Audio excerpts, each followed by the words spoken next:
कांग्रेस और सपा में लगभग गठबंधन तय हो गया। आज शाम को प्रेस वार्ता भी शायद हो सकती है। 17 सीटों को लेकर जहाँ तक सूचना मिलेगी सहमति बनी है। जी, हुआ है कुछ ऐसा? अगर आपको सूचना मिली है तो कोई फैक्ट्स तो होंगे तभी आप तक सूचना आई है। नहीं, 2-3 सीटों को लेकर कुछ अभी, लेकिन अब आप पे सूचना आई है तो मैं समझती हूँ कि कोई ना कोई सच्चाई होगी इसमें। धर्मेंद्र जी पहले वहां से थे बदायूं से, अब उनको क्या लग रहा है कहाँ उनको दे जा सकते? आने वाले समय में जिस तरह आप देख रहे हैं रोज लिस्ट निकल रही है हर हफ्ते में, तो आपको पता चल जाएगा कि धर्मेंद्र जी अगर लड़ेंगे तो कहाँ से लड़ेंगे। सांसद जी लगातार लिस्ट जारी की जा रही है। सांसद लगातार नहीं, खाली 3 लिस्ट आई है। 3 लिस्ट आई है। हाँ, तेज प्रताप यादव जी का उसमें नाम नहीं निकल के आया। क्या मैं समझती हूँ राष्ट्रीय नेतृत्व तय करेगा कि कौन कहाँ से चुनाव लड़ेगा।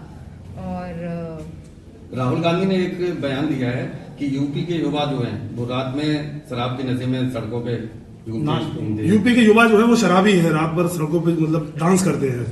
मैंने इस तरह का बयान नहीं सुना है, पर मुझे ये पता है कि यूपी का जो युवा है वो बेरोजगार घूम रहा है, उसके पास काम नहीं है, वो हताश है, उसकी आशाएं धीरे धीरे कम होती जा रही हैं क्योंकि सरकार नौकरी नहीं दे पा रही है। अगर नौकरी आती भी है पुलिस में, आपने देखा होगा किस तरह पुलिस की नौकरी में भी अब जांच का विषय बन गया है क्योंकि पेपर लीक होने का भी सवाल उठ रहे हैं।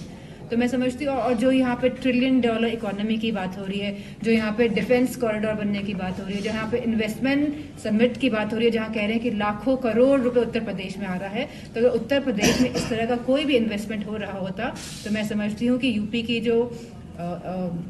यूपी आगे बढ़ रहा होता, युवाओं के पास नौकरी होती, रोजगार होते, किसान खुशहाल होता। आज किसान की भी अगर स्थिति देख लेंगे क्या है, पूरे भारत का किसान हमारा आज परेशान है। और जो राष्ट्रवाद की बात करते हैं, असली राष्ट्रवाद किसान और हमारा जवान है, और इन दोनों स्तंभों को इस सरकार ने बुरी तरह से हिलाने का काम किया है। आज मैनपुरी से बीजेपी से भारतीय जनता पार्टी में लखनऊ में शामिल हुए हैं, क्या इससे कोई पार्टी को कोई असर पड़ेगा? मैं नहीं समझती हूँ, क्योंकि शुरू से ही समाजवादी पार्टी के राष्ट्रीय अध्यक्ष जी का जो मूल जो फाउंडेशन थी वो थी पीडीए, और मुझे खुशी है कि आज अलायंस होने जा रहा है, और आप देखेंगे कि कितनी मजबूती के साथ ये अलायंस भाजपा का सामना करेगा, क्योंकि भाजपा हर फ्रंट में फेल नजर आ रही है। मैनपुरी से बीजेपी 4 स्तंभों की बात हुई थी, नारी की, युवाओं की, किसानों की और जवानों की।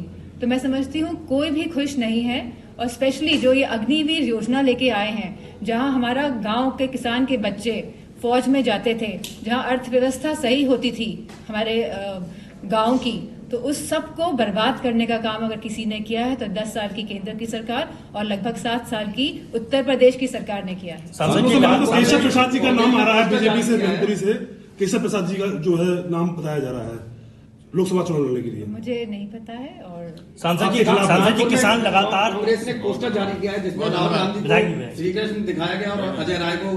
मैंने ये पोस्टर देखा नहीं है तो मैं मान नहीं। सांसद जी लगातार किसान धरना दे रहे हैं, सरकार कह रही है कि बैठक की जा रही है, बातचीत की जा रही है, लेकिन अभी तक किसानों के प्रति कोई भी निष्कर्ष हल निकल के नहीं आ रहा। कैसे मानते हैं इसको लेकर, क्या देखते हैं? मेरे हाथ में कुछ है नहीं इन सब चीजों को लेकर।